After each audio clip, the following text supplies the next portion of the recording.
Sejam todos bem-vindos ao nosso Bora Ressignificar. Eu estou muito feliz que hoje nós vamos ter Aliás, nós estamos tendo grandes companhias aqui, tanto os que você vai ver, como também nos bastidores. Gente, mas antes da gente apresentar o nosso Bora, eu preciso agradecer imensamente a Luminous Play, que é o nosso parceiro, a Grace Lemos, a nossa marketing. Tenho que agradecer também a nossa pós-graduação em Suistologia pela Unifoc. Nós estamos aqui já com as inscrições, no qual eu coordeno, junto com a Edileia Feitosa. E também anunciar para vocês o nosso primeiro simpósio de prevenção, o Simpósio Internacional de Prevenção ao Suicídio, que acontecerá dia 2 e 3 de setembro, a qual coordeno também. E é um prazer imenso poder estar aqui mais uma vez com vocês. E nada mais, nada menos, a gente tendo um convidado maravilhoso, que tem uma história linda. A história dele perpassa também. Muitas pessoas conhecem pelo Lar de Clara, aqui no Ceará, pelas psicografias, mas Newton Souza é muito mais que isso. Ele é marido da Tailane, ele é o pai do Dante, enfim, ele é o professor, que as pessoas falam assim, professor Newton. Assim, são N personalidades que tem numa pessoa só, né? E é uma pessoa muito carismática, muito querida. Então, assim, temos um prazer imenso de poder hoje agradecer, né, a presença do nosso querido Newton Souza. Seja muito bem-vindo ao nosso Bora Ressignificar. Eu estou muito feliz de estar aqui, muito à vontade, e espero que a gente possa, de alguma forma, contribuir com as nossas palavras na vida de alguém, né, para a gente realmente ressignificar, fazer com que cada um possa ter um outro olhar a respeito da própria realidade, do mundo, de Deus, de si mesmo, do outro, enfim. Alegria estar com você. Fico muito feliz com a sua presença, todo meu coração. Gente, eu tive assim, uma grata surpresa, né? Eu não conhecia a Tailane. Na verdade, o Newton, assim, eu já vi algumas vezes, né? Porque eu sou espírita, as pessoas já sabem disso. Mas nunca tive assim, uma proximidade com ele, como a gente está tendo hoje, de poder estar aqui, né? E aí eu estou muito feliz porque a família está aqui hoje, né? O Newton, ele me pegou de surpresa quando ele pediu para a esposa cantar. E a gente vai ter ela aqui, viu? Porque não tem como. Olha, ela me deixou extremamente emocionada. Confesso que eu fiquei muito gelada. Eu disse, Senhor, segura as lágrimas. Foi lindo demais. Assim, eu sou muito feliz por você estar aqui e trazer essas coisas, né? Essa beleza que é a sua família. Newton, mas assim, a gente sempre conhece você, quem está no meu espírita, né? Pelas psicografias, pela Lar de Clara, pelo Centro Espírita de Francisco, né? Por todo o benefício que as psicografias fazem, né? Mas aí eu queria poder entender quem é esse Newton Souza antes da psicografia, como é que surgiu isso, né? Porque, de alguma forma, as psicografias elas são grandes ressignificares na vida de muita gente. É um amparo socorrista, né? Emocional, espiritual, assim, das pessoas, que as poucas vezes que eu pude ir lá no Lar de Clara, eu percebi isso claramente, né? E das vezes que quem assistiu já o Bora vai ver que sempre tem alguém que diz assim, posso trazer a carta do Newton Souza, que o Newton Souza psicografou, do meu filho, do meu pai, do meu esposo, e sempre aparece aqui, sempre. E não é só pessoas espíritas, são pessoas de todos os tipos de religião. E aí, assim, eu queria poder entender, nós queremos poder entender quem é esse Newton antes da psicografia, né? O que foi que aconteceu? Traz isso pra gente. Bom, eu sou uma pessoa muito simples, eu gosto de dizer para os meus alunos que eu nasci no interiorzinho do Henrique Jorge, e eu sou filho de Maria Zumira, uma mulher extraordinária que até hoje me emociona pela sua capacidade de renúncia e pelas suas vitórias espirituais. Sou filho de Francisco de Assis, devoto de São Francisco, meu nome inclusive tem Francisco, e hoje a gente coordena os trabalhos da Casa de Francisco, juntamente com a obra social Lar de Clara, né? Clara e Francisco, inspirados até naquele filme Irmão Sol e Irmã Lua, de Franco Zeffirelli. Então, sou uma pessoa muito ávida de conhecimento, um apelo espiritual desde os 9 anos de idade, desde os 9 já inserido em estudos bíblicos, aos 12 acompanhando minha mãe esporadicamente ao centro espírita, Aos 16, tentando auxiliar a minha irmã mais velha num processo de influenciação espiritual nociva que ela viveu.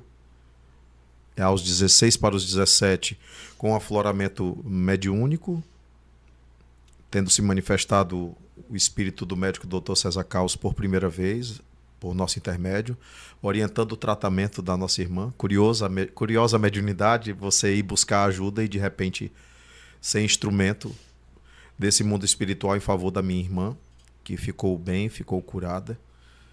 E eu sou o esposo da Tailane, eu sou pai da Jéssica e sou pai do Dante Eliá.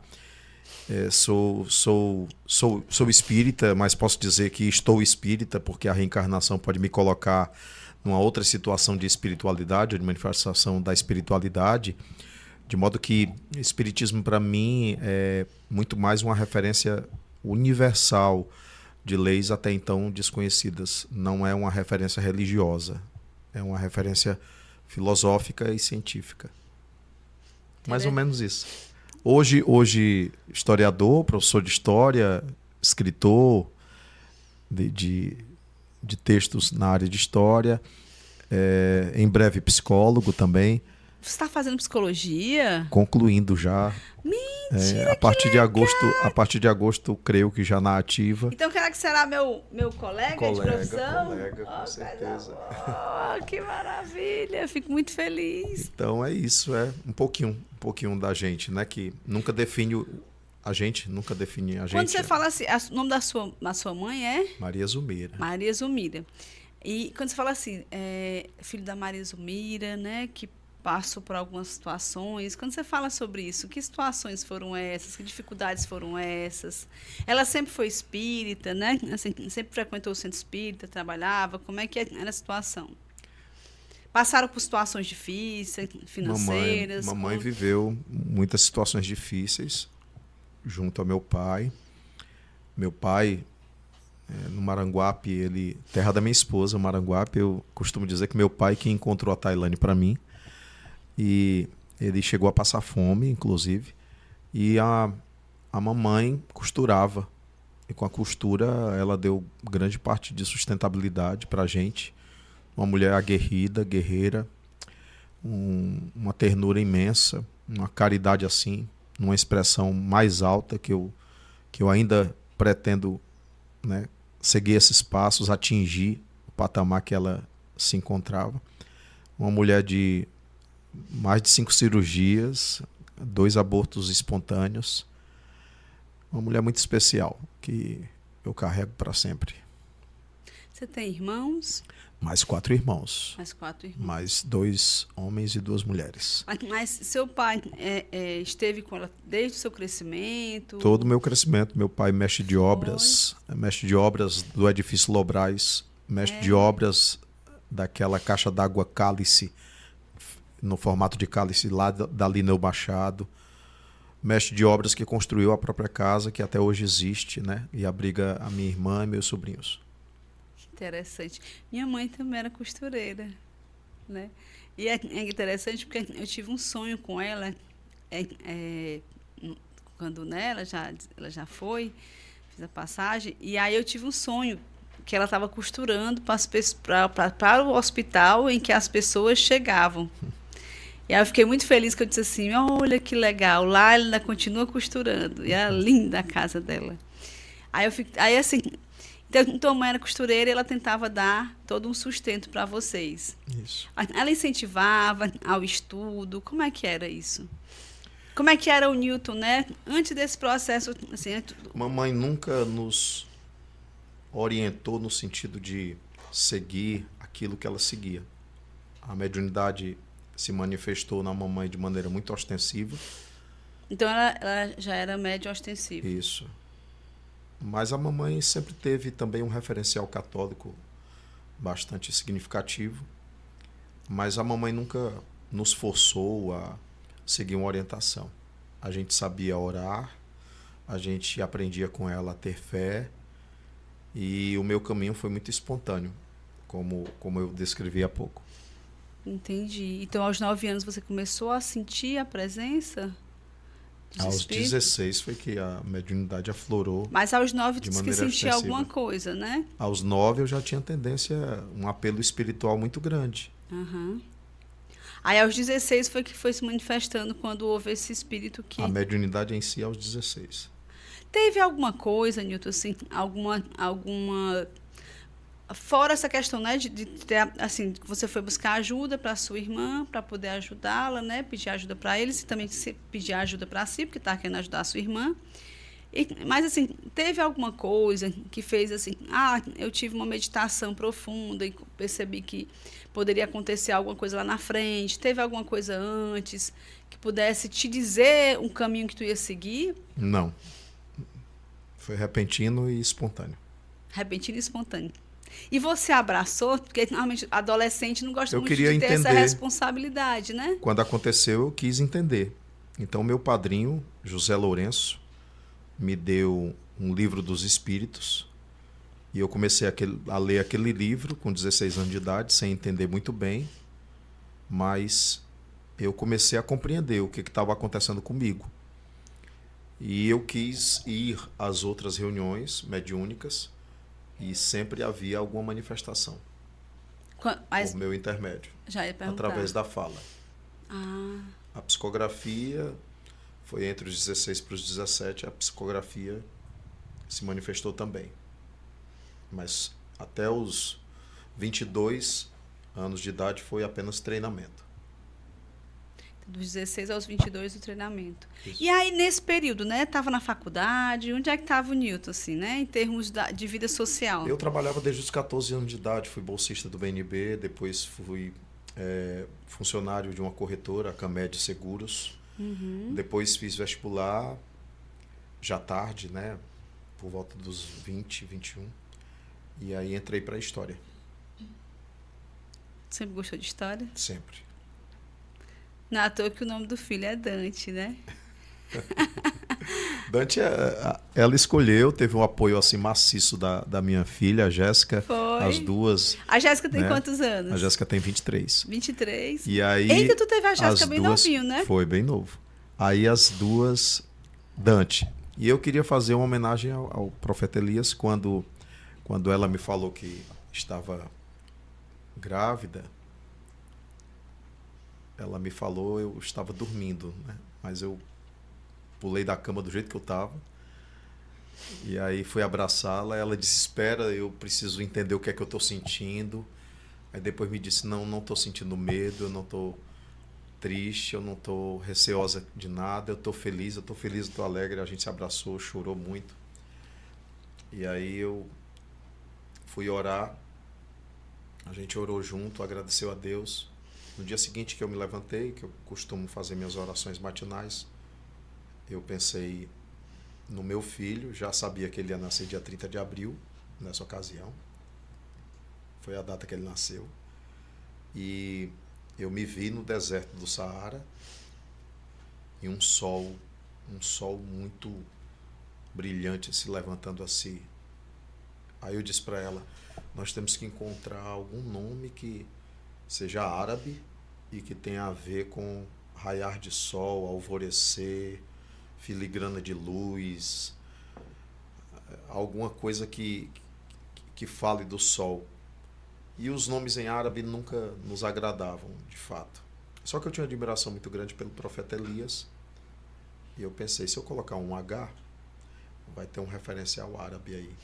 Porque essa alma teve uma encarnação muito marcante conosco, entre os séculos 8º e 9º, na Arábia. E a gente colocou Eliá. Então ficou Dante, Eliá. Ah, então é Eliá. Dante vem de Dante Alighieri. Ela descobriu recentemente que o Dante Alighieri estudou bastante a cultura muçulmana. Curiosamente, né? A coincidência, ou jesuicidência, como costumo dizer. Eu não acredito em coincidências, nunca acreditei. E então, Dante quer dizer constante, quer dizer para sempre, quer dizer perseverante. E Eliá significa o Senhor é meu Deus. Então ficou o Senhor é meu Deus para sempre. Dante Eliá. Por isso que quando eu falo assim, o Dante, é você, Eliá. Que coisa linda, um significado muito forte, assim. né? Como é que tá sendo assim ser pai, né? Assim, porque com a Jéssica tu tinha quantos anos? A Jéssica, 23 anos atrás. Eu tenho 51. Faço os cálculos aí. Ixi, eu sou horrível para cálculo. Vai.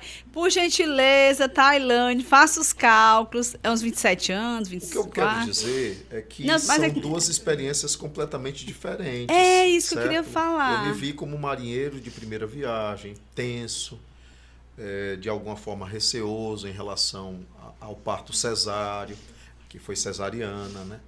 Então eu fiquei receoso em relação à vida dela.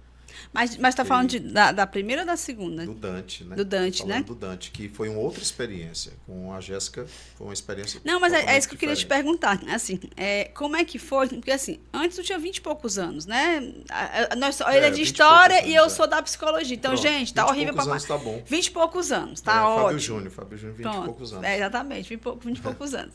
E aí, assim, e agora os 51, né? Isso. Com outra maturidade, com outra visão Não espiritual. tem bom não, é marinheiro de primeira viagem. É mesmo, Foi né? tudo novo, tudo novo.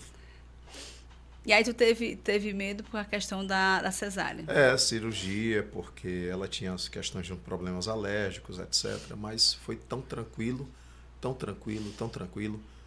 E foi maravilhoso. O Dante nasceu ao som de Belchior. Olha que A coisa playlist linda. estava tocando Belchior. E assim que o médico tirou o Dante do ventre dela, a frase da música era: "E o passado nunca mais". Que bacana! Eu acho tão lindo, sabe? Porque eu sou uma pessoa de muitos detalhes, sabe? Eu adoro gente que traz detalhes. Eu amo quem traz detalhes. E foi bem na hora. Bem na hora. E o passado nunca mais. E o passado nunca mais.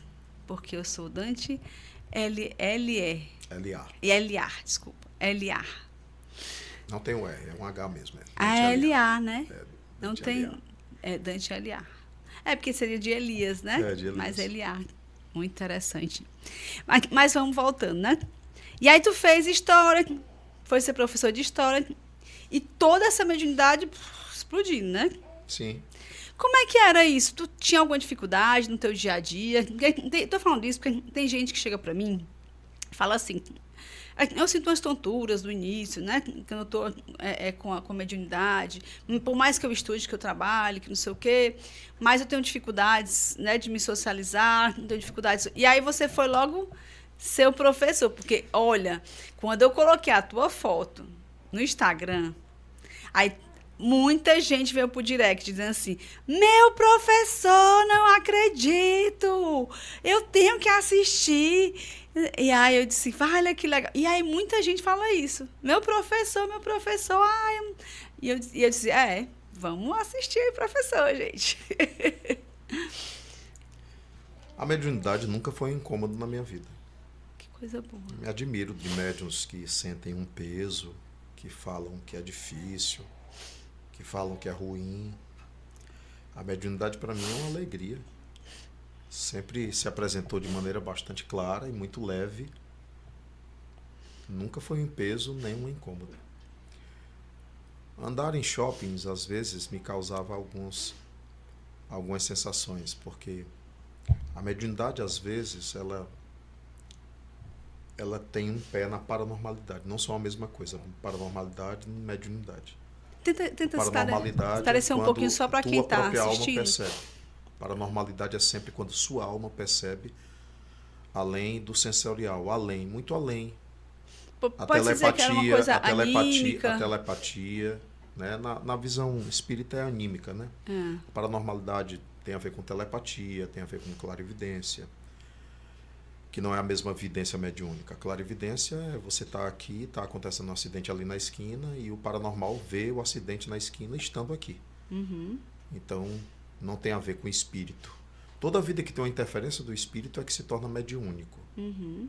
Então, sempre tive essa percepção, os pensamentos das pessoas, os sentimentos das pessoas, as intenções das pessoas por trás das palavras, a mentira das pessoas também, a verdade das pessoas por trás da aparência. E a sala de aula me ajudou bastante a disciplinar a percepção.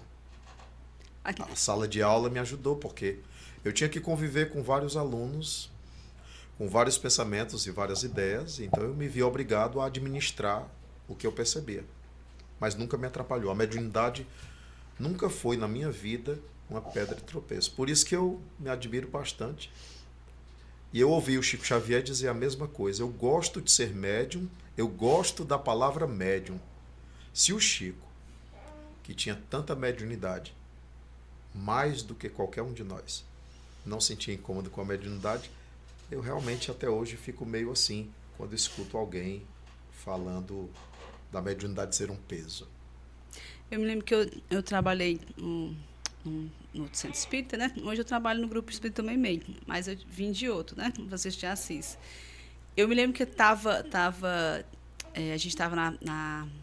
eu passei um tempo que é o grupo de primeira vez, que eram as pessoas que chegavam, né? E aí muita gente chegava para mim, mas eu acho que era por causa do desequilíbrio, de não compreender o que é, né? Porque as pessoas, elas não estudam. Se elas estudassem, elas iam compreender a bênção e a dádiva que é, né? Para quem não, assim, não entende sobre mediunidade, eu acho que ele deixou muito claro que a mediunidade é quando há por exemplo, você sente a presença espiritual de alguém, né? Que não está aqui, aliás, está aqui porque está em outro corpo, um corpo espiritual. Mas, assim, aí eu sempre fui uma defensora da mediunidade. Às vezes chegava uma pessoa e dizia assim, mas mediunidade não é uma coisa boa, não ajuda, é muito complicada. Aí eu disse, pois é, se você não fosse médico, o que é que você ia fazer da sua vida, né? Porque para mim é uma bênção, também eu concordo plenamente com o que você fala. Nunca achei que mediunidade fosse uma coisa ruim. Eu achei que ela sempre veio para poder complementar, fortalecer, ajudar, inclusive, esse planeta, né? Eu acho muito interessante essa sua visão, porque eu concordo plenamente com ela, sabe? Eu realmente não posso dizer que eu aprendi gramática a fundo, o português a fundo, na escola formal, na instrução terrena. Eu devo isso à mediunidade. Também a oratória, eu devo isso à mediunidade. O lastro de cultura que a gente tem hoje em dia, mesmo com as leituras que a gente já fez, eu também atribuo a uma memória que tem a ver também com a mediunidade, porque nós éramos orientados até sobre livros que a gente precisava ler para desenvolver determinadas ideias e conceitos.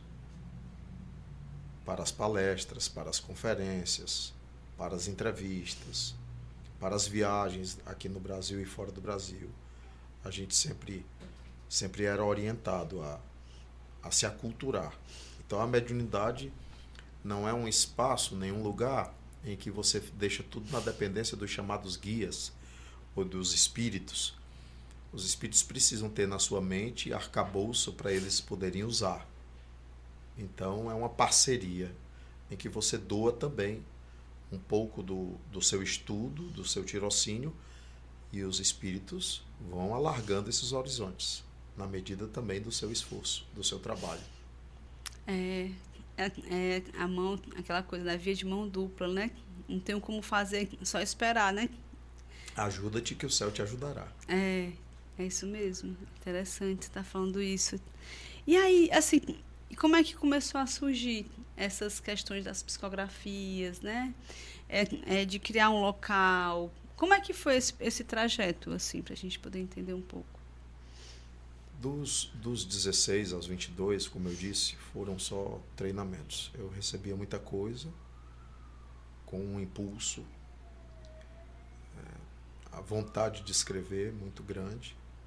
Naturalmente acontecia nos centros espíritas, semanalmente. Depois dos 22, uma das orientadoras espirituais que me acompanha, Rosália Nancy, ela passou a coordenar a presença desses espíritos que iam escrever por mim. Então, aos 22 ela predomina, dos 22 aos 25. Aos 25, o estilo literário, digamos assim, dos textos começou a mudar de espírito para espírito com maior nitidez. Por isso que eu digo aos médiuns que não tenham pressa, porque a psicografia leva anos. de desenvolvimento. É a mediunidade mais fácil de se desenvolver. É a mediunidade que a maioria esmagadora tem. Mais raros são os videntes e os curadores. Mas a mediunidade psicográfica, ela é que nem farinha. Você encontra em qualquer esquina a psicografia. Mas o Brasil, talvez por uma tradição oral, fruto das influências africanas também do passado, a oralidade da missa, privilegiou também no espiritismo a oralidade dos médiuns. Os grupos espíritas precisariam estimular mais a psicografia, porque realmente há mais médiuns psicográficos do que o que a gente imagina, principalmente se perseverarem nos exercícios psicográficos, porque tem que desarnar a mente, E eu digo desarnar a mente, mais do que o braço, porque tem médium que fica esperando o braço mexer sozinho. E a mente povoada de ideias insistentes e gigantescas. Então é preciso rever isso com muito carinho através dos estudos de um livro indispensável chamado Livro dos Médiuns, de Allan Kardec. Eu acho interessante quando você fala sobre a questão da desarmar essa mente, né? Desarnar, verdade. Desarnar essa mente. Porque realmente as pessoas, elas acham que tudo é braçal, né? E não percebe que tem que entrar numa meditação profunda consigo mesmo, né? Para poder tentar amenizar os pensamentos e poder deixar fluir, pode-se dizer assim? Seria braçal se a psicografia fosse mecânica. Na psicografia mecânica, esse médium também tem uma outra mediunidade, que é uma mediunidade de efeitos físicos. Se ele não tiver uma mediunidade de efeitos físicos, a psicografia não será mecânica. O braço não vai mover, como a mesa, como a mesinha, como a prancheta do passado, das primeiras experiências da prática espírita. Então, a maioria dos médiuns não é mecânico. O médium de psicografia mecânica é muito raro.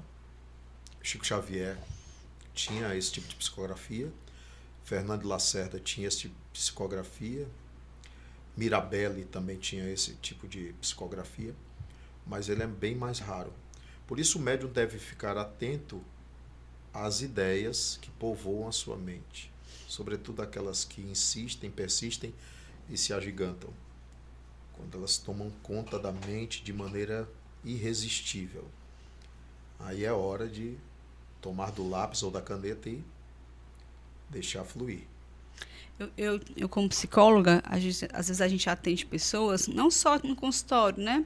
Mas que vêm falar com a gente, tudo, né? Conosco. E às vezes tem pessoas que dizem assim, eu tô com um tremor essencial.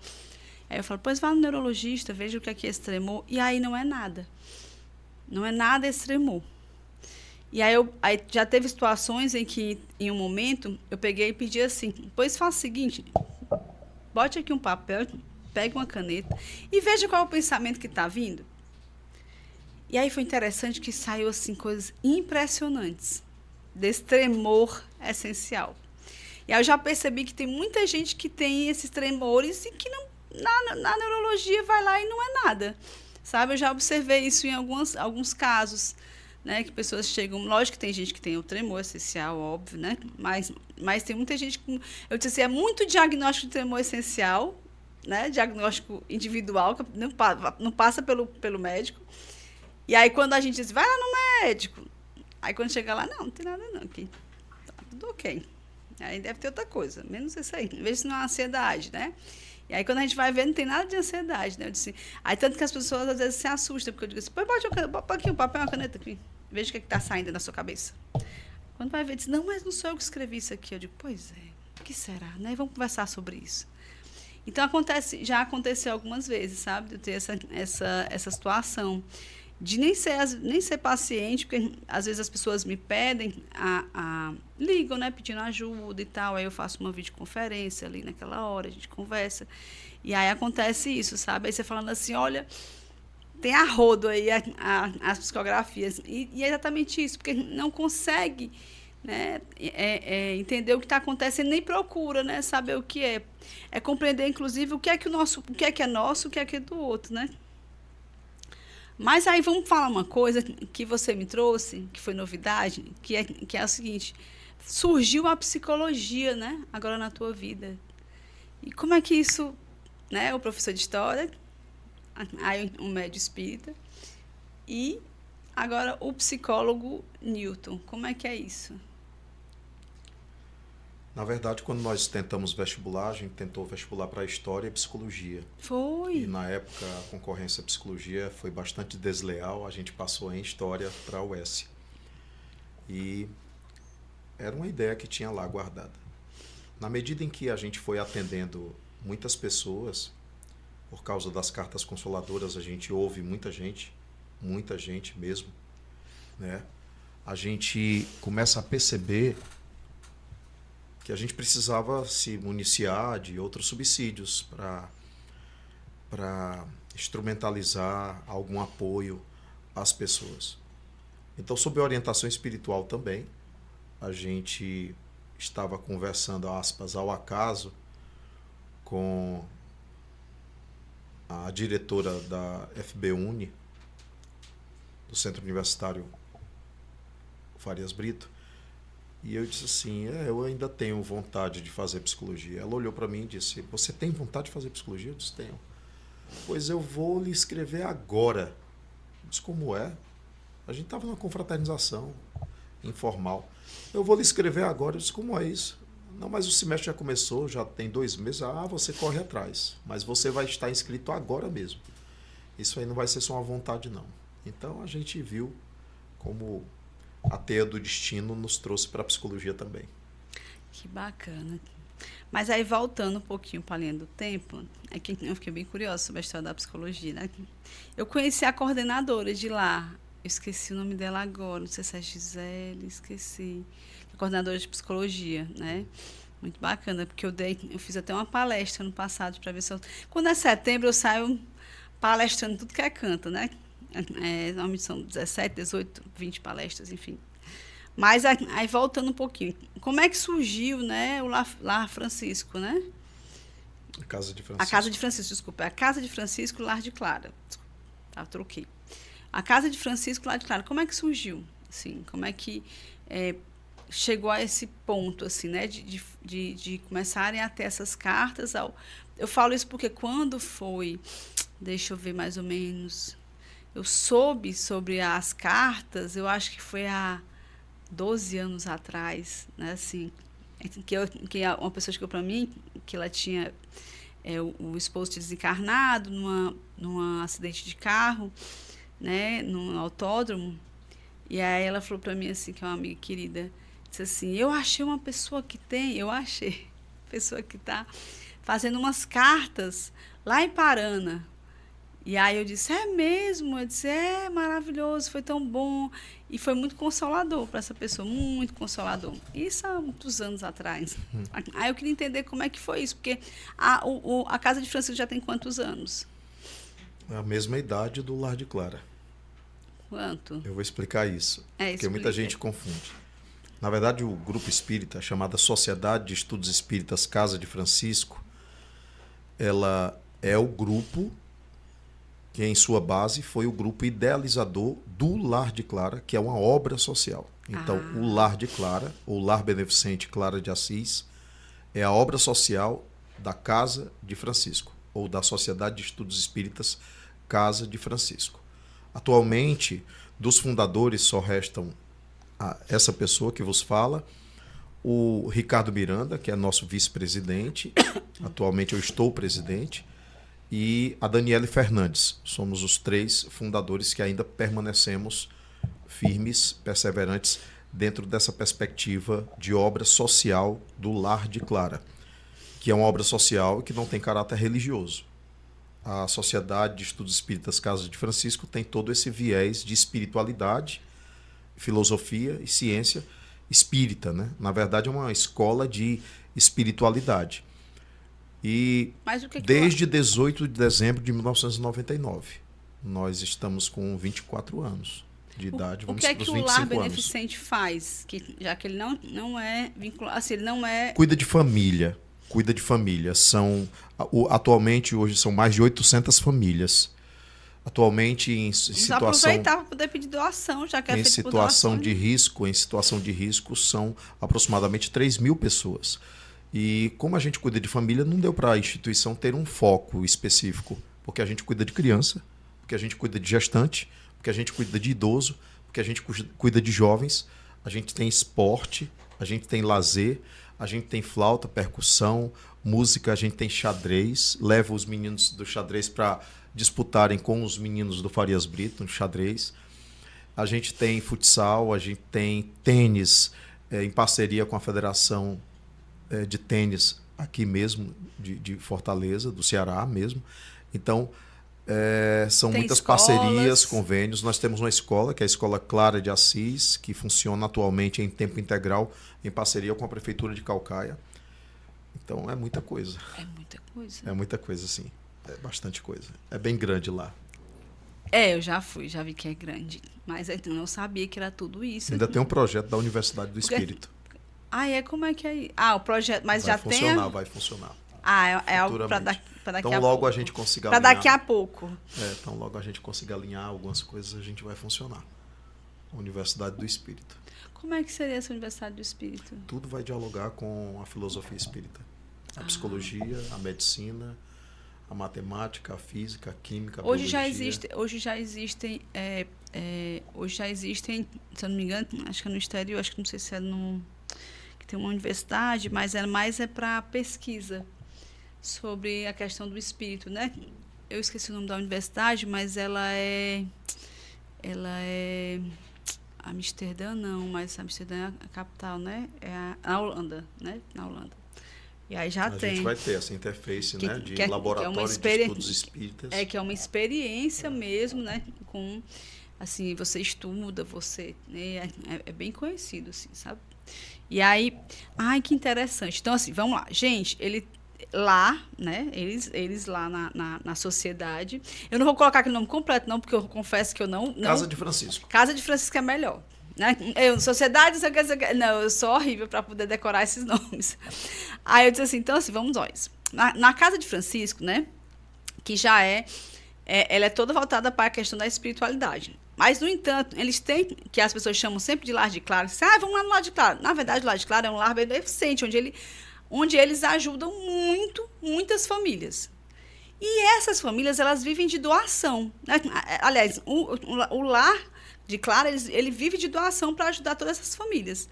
E eu acho que nada mais, nada menos, né? Quem tiver vontade de conhecer e poder ajudar, eu acho que é muito bem-vindo, porque assim, a gente já conhece o trabalho do Newton aqui no Ceará, e a gente sabe que realmente é sério, é correto, né? Ele é honesto, direito, e as pessoas que estão lá, né, fazendo todo o entorno também são pessoas corretas, e que realmente o dinheiro ele é destinado àquilo ali, né? Exatamente, até inclusive pela própria mediunidade que ele trabalha, né, dá de graça o que de graça recebeis. Então, ele está dando de graça para todo um local de extrema vulnerabilidade, que é ali onde eles se colocam, onde existe, né, todo o Lar de Clara, é a Casa de Francisco, e precisam dessas doações. É por isso que a gente cria também sistemas de sustentabilidade. A instituição precisa alcançar a sustentabilidade, para não ter que viver somente de doação. A doação será sempre muito bem-vinda. Então, por isso, por exemplo, as obras que a gente psicografa, agora em agosto, a gente vai estar lançando a 4ª edição do livro Cartas da Imortalidade, que é uma análise científica da grafia, é uma análise científica das cartas, dos dados que os familiares colocam e assim por diante. E toda a renda é destinada ao Lar de Clara, às obras, às atividades que o Lar de Clara desenvolve. Então, é por isso que o Dai de Graça, que o de graça recebeste, tem a ver com o fato do médium não poder cobrar pela psicografia. Ele não pode cobrar nenhum valor. E por isso que o livro inteiro, por mais que a gente tenha dedicado tempo a isso, não nos cabe receber nada. O livro inteiro, toda a obra, é destinada ao Lar de Clara. Eu tenho esse livro. Comprei o livro. Assim que lançou, eu peguei um para mim. Vamos falar um pouquinho. Tu tem noção? Assim, queria que tu tivesse assim, uma noção, assim, né?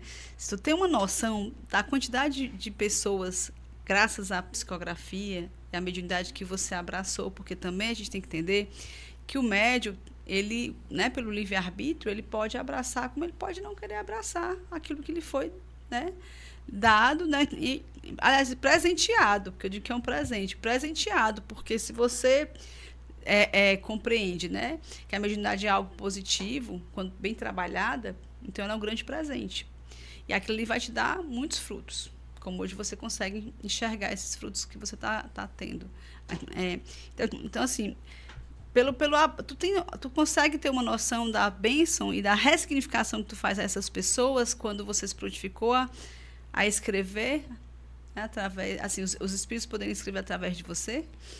Ter alguma noção é importante para mim, na medida de me colocar num espaço de responsabilidade, porque, como dizia Saint-Exupéry, nós somos responsáveis por aquilo que cativamos, e não ter toda a noção também é importante para que não palpite em meu coração nenhum risco, nenhuma armadilha de orgulho ou de vaidade por ser epicentro ou por ser instrumento desse algo cuja autoria não me pertence, mas pertence ao mundo espiritual. Um dia eu estava psicografando, terminei a psicografia e a Cíntia, uma amiga muito querida que está no mundo espiritual e já escreve cartas, traz notícias para a gente da colônia espiritual Lar de Clara que existe desde 2023. Ela, quando encarnada, chegou para mim e disse assim: Newton, olha ali aquela mãe. Aí eu olhei a mãe estava beijando a carta. A mãe estava beijando a carta, sorridente, falando com as pessoas, abraçando. Aí eu disse: sim, a mãe, ela recebeu a carta. Aí ela disse assim: tu não percebeu? Eu disse: como assim? Newton, eu atendi essa mãe. Ela chegou aqui destroçada. Olha como é que ela tá. Tu tem noção? Eu disse: eu não tenho noção. Eu não tenho ideia. Eu fui tendo ideia aos poucos, com o tempo, mas ainda não tenho a noção precisa. Como eu disse, é importante ter alguma noção em nome da responsabilidade.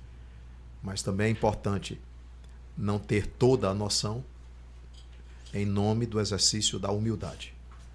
Pois hoje, nesse momento, você vai receber uma mãe que recebeu uma carta e que ela estava destroçada, né? E que ela não sabia o que fazer da vida dela. E hoje, quando você estava aqui, ela estava aqui dizendo assim: já conheço o Newton. Ela disse: quando o Newton for, eu queria muito ir. Lembra que a gente conversou? Queria muito ir, porque eu me sinto muito grata. A gente sabe que são os espíritos, né? Você é um instrumento. Eu até brinquei, ele é o carteiro. Né? Ele é o carteiro. Mas feliz aquele que quer ser o carteiro. Né? Você podia não querer ser o carteiro, não é verdade? E você se propôs a ser esse carteiro. Então, a Inês agora vai poder falar aí um pouquinho como é que foi para ela e como é que está sendo para ela essa ressignificação em torno dessa carta. Primeiro, boa tarde ou bom dia, né? Nesse hora que vocês vão assistir o podcast. Assim, tenta só um pouquinho mais para perto, Inês, para cá, por gentileza. Eu tenho, assim, que agradecer muito, muito mesmo, porque eu sei que você não gosta de agradecimento, eu sei que você é humilde, como todos nós que trabalhamos nessa área, a gente é humilde, mas assim, se você não se propusesse a isso, ninguém receberia a carta. Porque você está lá todos os sábados doando o seu trabalho. Então você tem o mérito, sim, de fazer a psicografia, de trazer para a gente a notícia lá do além, porque eu sei que a vida continua, né? E as cartas, elas são assim um alento, elas são um carinho, elas são o retorno da nossa vida, o retorno dos nossos amores que partiram, né? Porque quando a gente precisa devolver, tipo uma mãe tem que devolver o seu filho, é muito difícil. É uma dor assim que ela não passa, ela não cessa mesmo.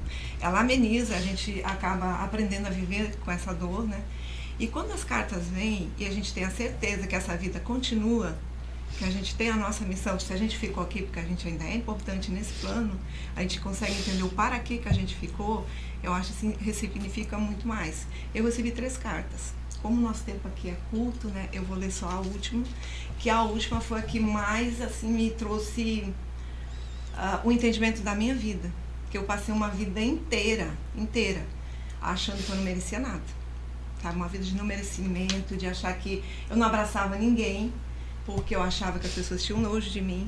Não é porque eu não gostava das pessoas, e não é porque eu nunca tive assim, ninguém que me trouxesse esse sentimento assim. Eu tinha isso por dentro de mim e eu não conseguia entender o porquê.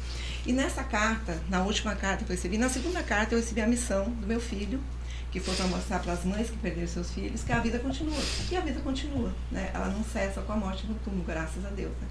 Então, assim, na segunda carta ele me mandou a menção que eu teria que mostrar para as mães que perderam seus filhos que eles continuam vivos, que a morte é só uma passagem, que continua a vida, né?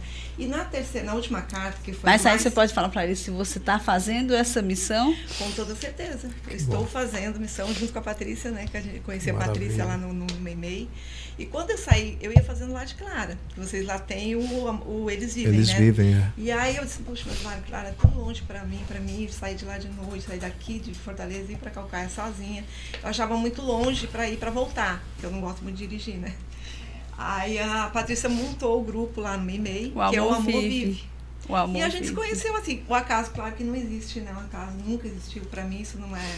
Eu acho que já tudo é preparado pela espiritualidade, né? E a Patrícia me convidou para trabalhar no Amor Vive. E hoje eu trabalho lá no Meimei todos os sábados pela manhã. Lindamente. A gente doa o nosso tempo.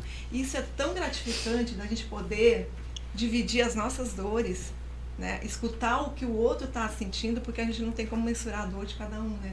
Cada um que perde o seu ente querido, ele sofre de um jeito. E quando a gente consegue entender a dor do outro e dividir a nossa dor e a dor dele, e a gente vê a melhora que ele tem de uma semana para outra, isso é muito gratificante. Teve situações de pessoas que você via que não tinha assim, não gostava de se vestir, não gostava de tomar banho. Tomava banho porque precisava, mas aquela coisa assim que a pessoa não estava bem, sabe, assim, fisicamente. E com a troca do Amor Vive, elas renascem, né, esse processo. Elas conseguem ter a virada de chave de saber que não é culpa delas. Porque às vezes tem muita gente que se culpa, né, de não ter feito o que podia ter feito, mas não existe o si, né? Eu acho que a vida da gente é toda já direcionada por Deus e muita gente não entende isso. Então, por isso que eu disse que, em outras palavras, eu quis dizer que era praticamente impossível ter noção. Porque eu estou diante de uma mãe. Mas foram tantas mães desde 2010. Eu comecei a receber carta em 2010. Até 2010 eram vários outros tipos de psicografia. Poesia também só veio surgir em 2010. Então realmente não é impossível ter uma noção, né? Porque hoje eu tenho a vida de uma mãe transformada que ajuda a transformar a vida de outras pessoas. Noção. Por isso que eu falei, você não tem noção. Não tem. Quando eu pedi, hoje de manhã, eu tive essa intuição, né? Leva aí a Inês, aí eu disse assim, mãezinha, só se a senhora fizer a Inês brotar hoje à tarde lá. Aí eu disse, porque minhas conversas é com Nossa Senhora, né? Eu não sei nem se ela escuta, mas pelo menos eu tento falar. Mas eu disse, a senhora resolveu aí, não foi. A Grace está aqui, gente, que a Grace anda, eu colo na Grace, ela cola em mim. Aí eu disse assim, Grace, eu vou ter um papo reto com Nossa Senhora. Aí se ela ajeitar, porque quem me conhece sabe que eu sou mariana, então desarreda a conversa, né? Aí eu disse, mãezinha, a senhora tem que dar um jeitinho para a Inês ir. Aí pega a Inês de manhã e disse, Inês, tu tem que ir para lá hoje à tarde, porque eu acho que ele não tem assim uma noção, que eu entendo perfeitamente que é até bom a gente não ter essa noção, né, por uma questão mesmo da questão do orgulho, da validade que a gente ainda é muito rasteiro. Mas eu não podia deixar de ter isso, sabe?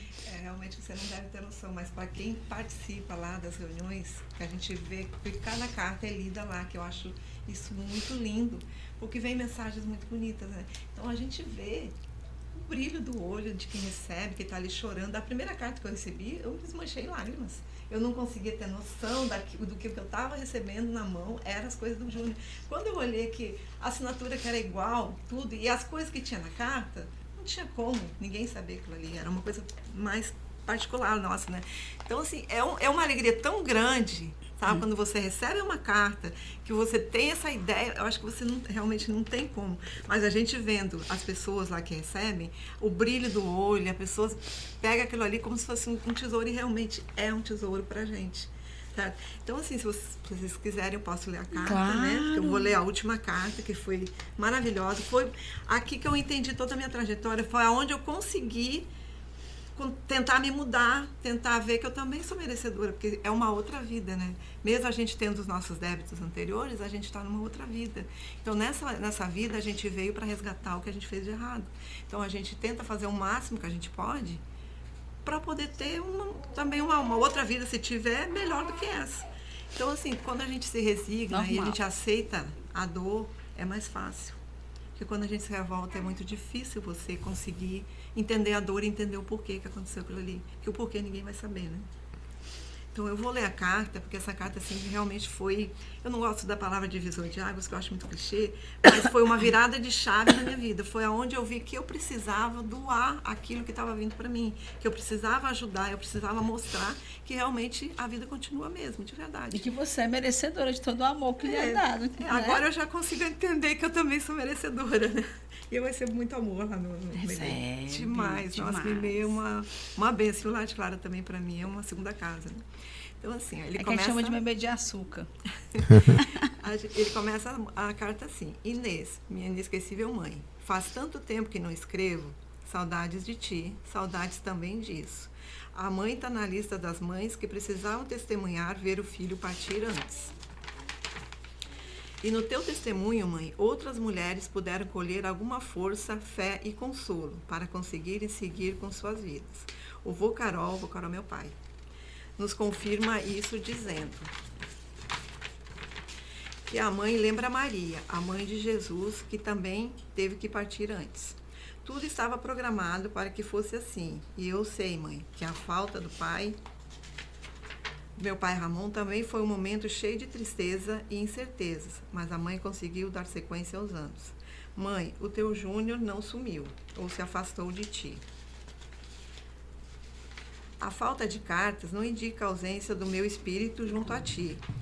A nossa ligação vem de ontem, de um passado que nós ainda desconhecemos.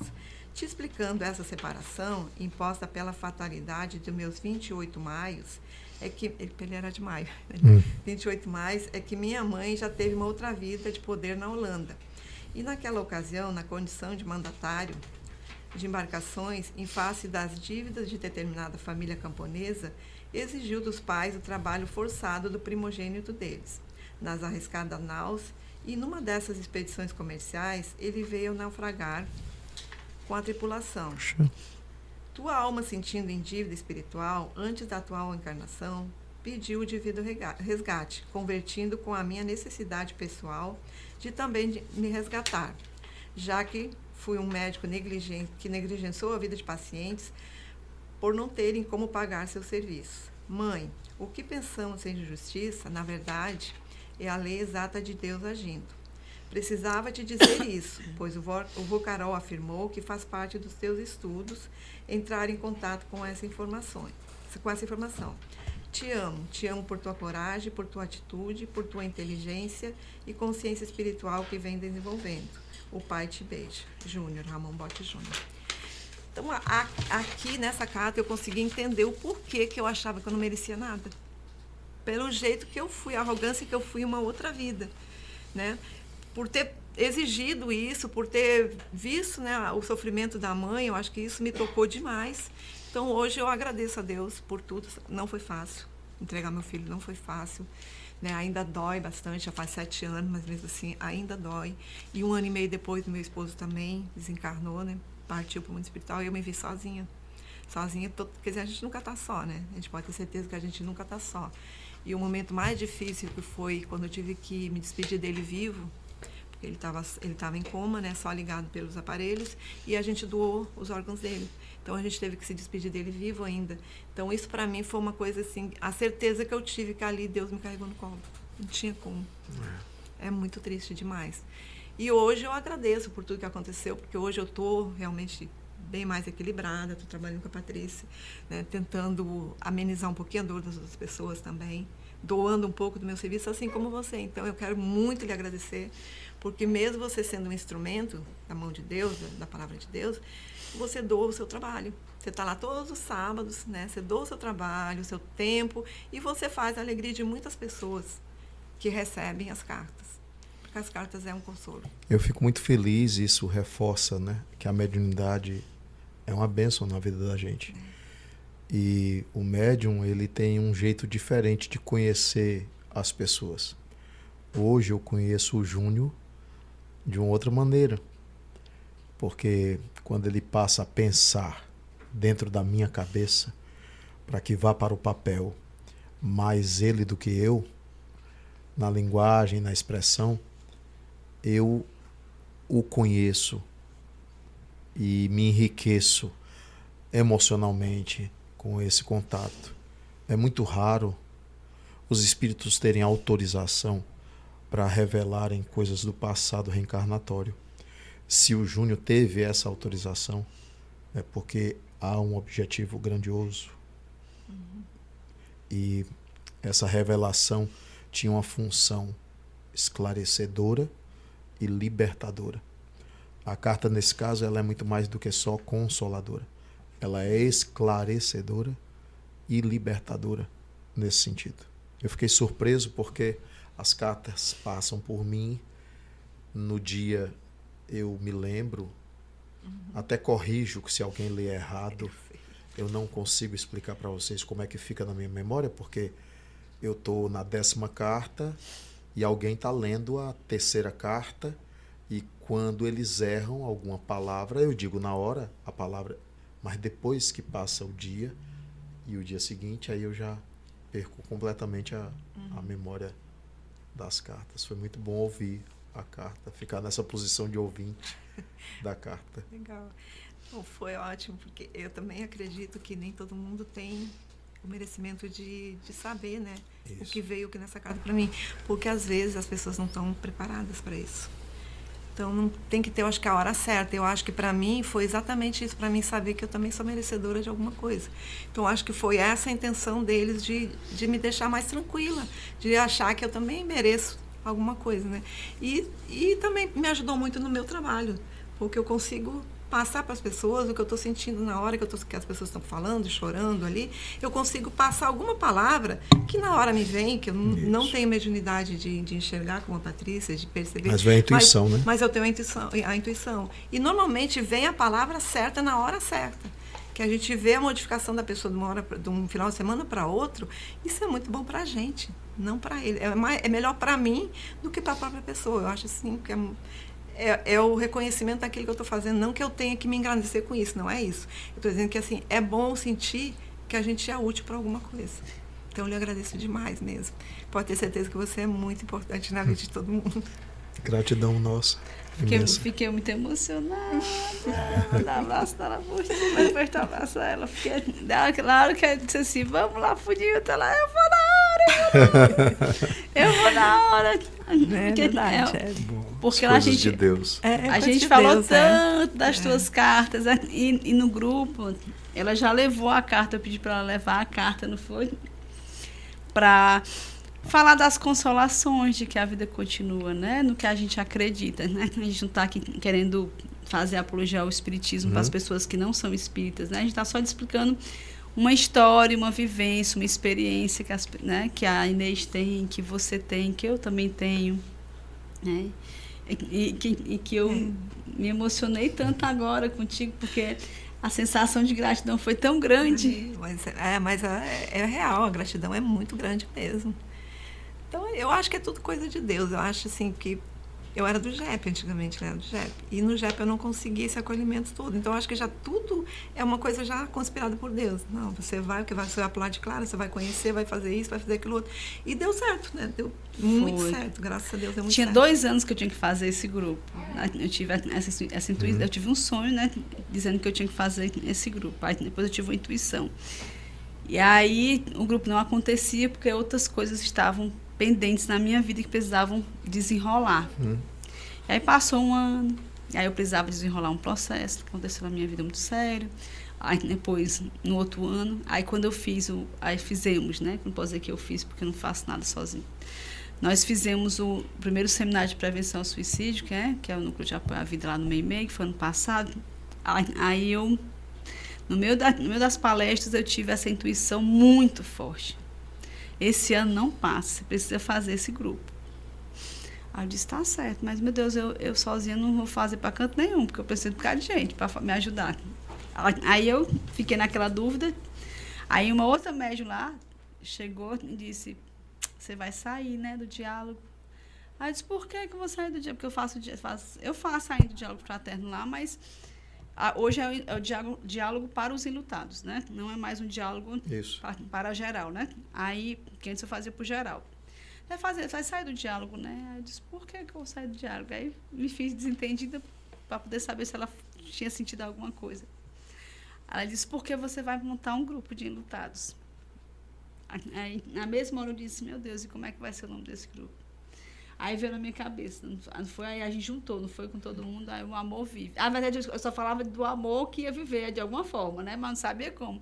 Até que chegou no amor vive. E foi assim, aí quando foi, aí a gente não teve como fazê-lo no final do ano, mas aí eu prometi que no começo, em janeiro, já faríamos, porque eu tempo pegava o início, né? Porque já estava em setembro. Aí quando eu tô lá, aí a Inês disse assim, a Inês vai conversar com a pessoa, com a Fabíola, né? Fabíola de lá, aí diz assim, você vai montar um grupo de enlutados? Aí eu disse, vou sentir isso em setembro, muito forte e tal. Era antes, mas tive algumas adversidades, não podia fazer antes e tal. Ela disse, pois é a minha missão, que meu filho me incumbiu. Aí eu disse, pois tá bom, pois você está muito bem-vinda, porque eu estava pedindo a Nossa Senhora que resolvesse... Bora, né? Bora. Bora, é. Bora ressignificar. Bora ressignificar, né? Mas, enfim, eu fico tão feliz. Você gostou da surpresa? Maravilhosa. A gente, agradeço. Nós não estamos aqui... É um alimento. Pronto, é um alimento, era isso, né? que eu queria saber. Robustece a tarefa, porque o médium precisa enxergar isso para não achar que está delirando, para saber que está cumprindo um papel, né, que lhe cabe. É muito importante a gente saber o lugar e o espaço em que a gente deve florescer sempre. E eu me senti muito consolado com a carta, né? O Júnior, com certeza, aqui presente, ao lado de sua mãezinha, né, confirma isso com muita alegria, né? Com muita alegria. Saber que a mãe dele é instrumento, né, de conforto. Então, as folhas de sulfite aí se multiplicaram agora, né? Porque agora a nossa querida Inês, que está multiplicando, escrevendo cartas nos corações de outras pessoas. Verdade, verdade. Obrigada. Muito bonito. Verdade, né? O bem que a gente faz, ele se multiplica, né? É. O amor sempre gera amor, né? E eu fico muito feliz, assim. A gente sempre termina, e aí eu vou dizer, eu não quero terminar, não. Tá tão bom.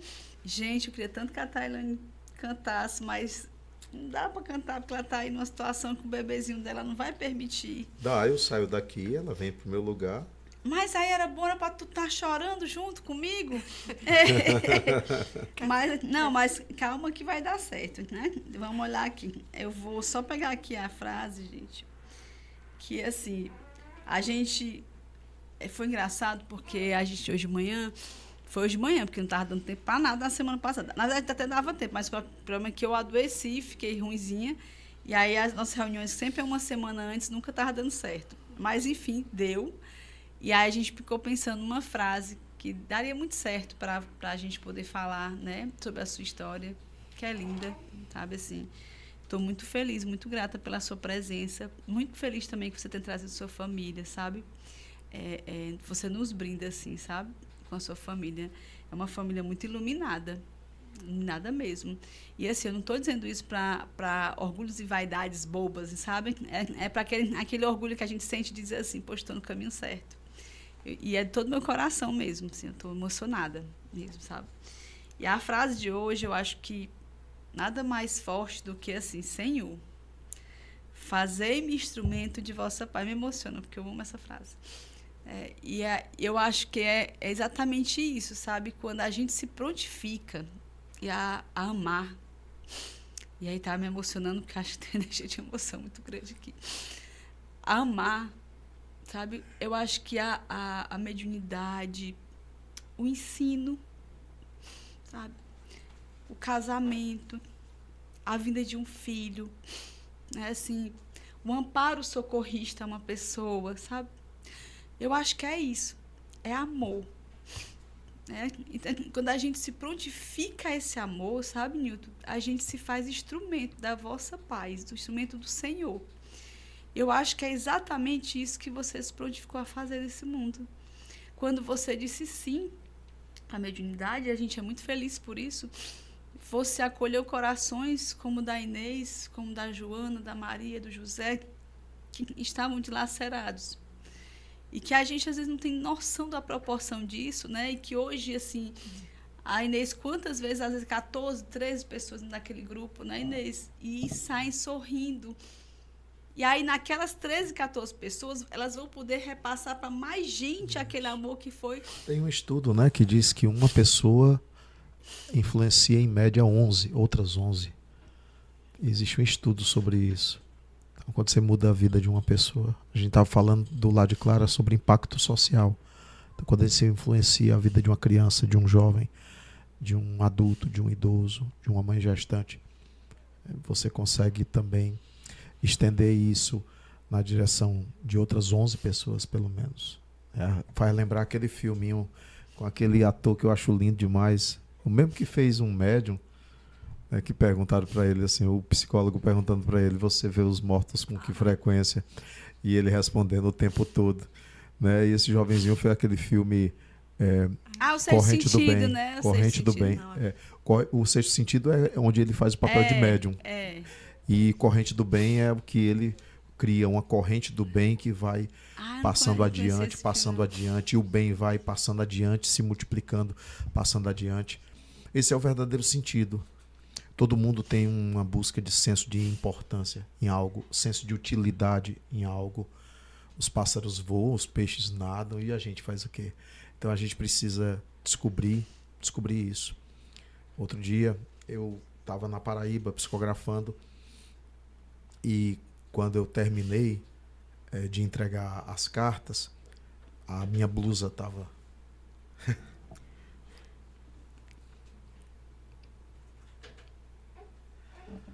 A blusa estava toda molhada, que a mãe abraçava, e as lágrimas dela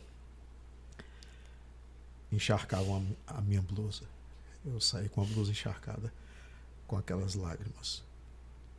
E não tem palavras que a gente possa descrever assim. O que é isso? É verdade. O que é isso? É Deus. É inexplicável.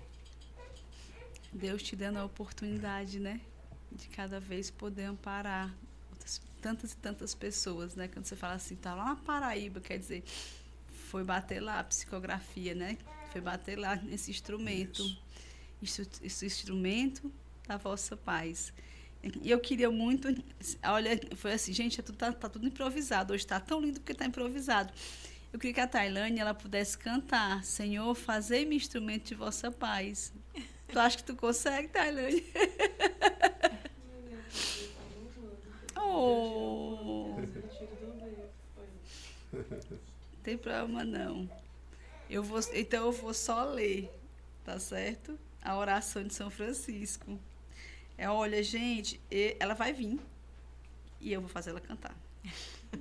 Porque ela me emocionou. Assim, de uma tal forma. E assim, quem me conhece sabe que eu tenho uma dificuldade de me emocionar.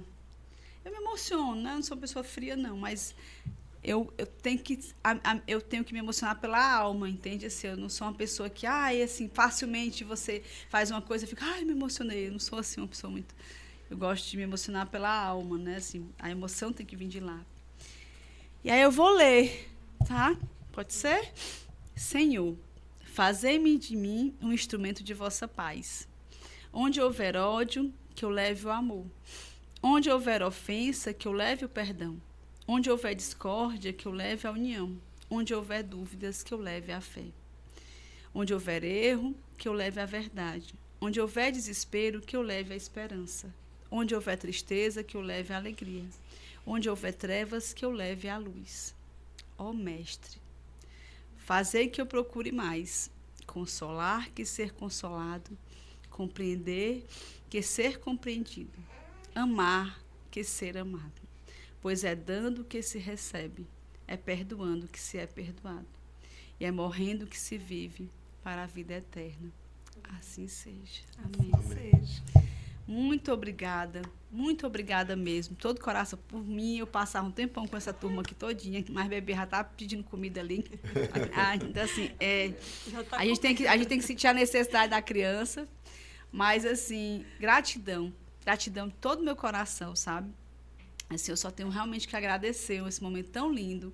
Gratidão, Inês, por estar aqui, por ter aceito, né, a surpresa para o Newton. Que assim, não só para o Newton, mas para a família. Eu estou muito feliz, eu estou muito grata, assim, a energia tão boa, tão harmônica, tão leve. Gente, é só sentindo, assim, só estando aqui, sabe? Eu acho que vocês vão conseguir sentir pela paz que a gente está passando aqui dentro. Então, assim, muito obrigada. Obrigada. Assim, agora eu digo obrigada por ter aceito essa reencarnação. Obrigada por ter aceito ser esse médium está buscando a disciplina todos os dias. Obrigada por ter buscado essa moça. Eu até falei para ela assim, eu digo, olha, você é um ladrão esperto, brinquei com ele. Você pegou um diamante, né, para você, então, assim, esse diamante, né, ser esse professor que as pessoas têm tanto amor, porque quando eu coloquei teu nome, foi uma chuva de pessoas dizendo que era o professor querido delas. Então, assim, gratidão imensamente por essa oportunidade de estarmos aqui. E vamos ter novamente, porque eu já marquei com a Tailane, ela vai vir para mostrar não vou falar os detalhes, mas ela vai falar sobre coisas dela linda, que eu já me encantei demais, demais, demais, demais. Então, assim, Newton, se você puder falar algumas palavras para as pessoas, já que sua história já é linda, tá? Tem muita coisa já dita. Mas se você puder dizer alguma coisa para elas, assim, eu te agradeço imensamente, para quem está passando por alguma situação difícil, mediunidade descompensada, dores emocionais. O que é que você poderia dizer para elas? Eu descobri que na Terra não existem só os que servem e os que são servidos. Todos nós temos uma tarefa, todos nós temos uma missão. Não existe missão maior, missão menor. A missão tem o justo tamanho de uma necessidade. Você imagine o que é o pouco para alguém que nada tem. O pouco para alguém que nada tem é muito. Então, é muito relativo. Não imagine que nós estejamos aqui numa posição de serviço a atender aqueles que devem ser servidos. Você também pode me ajudar. Você também pode ajudar alguém. Você também pode ser na vida de alguém uma chave de mudança, de fazer a pessoa ter um outro olhar sobre a vida. Eu sei que muita gente pode até criticar a esmola, mas a esmola, em determinados momentos, ela é mais um dia de esperança na vida do faminto. Então, a gente precisa descobrir o que a gente veio fazer aqui na Terra. É muito importante buscar refletir sobre isso, meditar, orar, buscar uma comunhão com Deus que permita você descobrir: eu vim realizar tal coisa. E começar a fazer a caminhada, se aventurar na vida, a mergulhar na essência daquilo que você precisa manifestar aqui no mundo. Eu gosto muito de uma frase de Nelson Mandela em que ele dizia assim: nós existimos para manifestar a glória de Deus. E quando nós permitimos que a glória de Deus se manifeste através de nós, nós estamos comunicando a outras pessoas. Faça isso também. Deixe que Deus se manifeste através de você. E é isso. É nisso que a gente acredita. É essa a nossa busca incessante. E eu espero que esse podcast possa acariciar com muito acolhimento, com muita ternura o seu coração. E possa fazer você descobrir qual é a sua caminhada. Muita paz. Então, gente, é isso. Né? A gente termina agora assim, com aquele gostinho de quero mais umas 2 horas com esse pessoal. Mas é assim mesmo. Então, assim, para aqueles que queiram ser parceiro do nosso Bora Ressignificar, então, assim, a gente estamos de portas abertas aos parceiros, convidando, né? E aí você pode nos contactar através do Instagram, através do telefone 8860-2816. E, assim, aqueles que vão assistir, que acham interessante, que gostam, então, assim, clique, né? Assim, nos apoie, se inscrevam no canal, compartilhem com outras pessoas. Então, será muito bem-vindo. Então, gente, a gente consegue ressignificar. E aqui é um chamado para que vocês possam e vão, né? E bora ressignificar. Bora ressignificar. Beijo grande.